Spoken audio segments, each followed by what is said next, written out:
Muslim tapi yang ni pok pakai hotel bukan ni tulis di tepi na. Gimana rasanya, Bu? Fauzia rasa apa tuh ya? Ikan paya. Anda beri.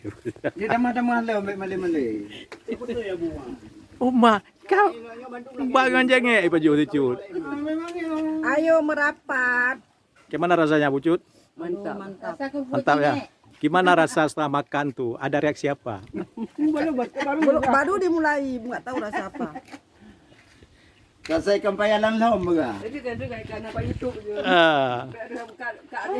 Kalidan punya. Kalidan. Awalnya minta rezeki pakai pangkai bodoh. Wah ni. Wati buat lampu lembut kacang mana orang jaga. Hantong aja. Muslim yang kan di rumah. Kontrol dah ngomong dah. Pandai dah tahu dah mana tam aja. Kalau tadi rumah matom. Kamu mau Paya pakai minum tongkat Ali. Ay, tiyan lo kung COVID ha.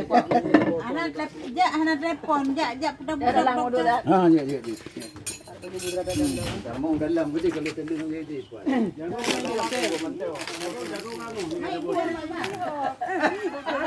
Hah? Nyok kau foto video. Tapi masuk YouTube nanti. Kalau mana bodohnya. Penikmat ikan paya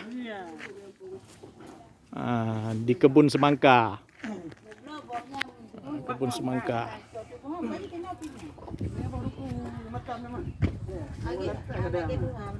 Oh, nak dua berarti ya, baru pun nak dua.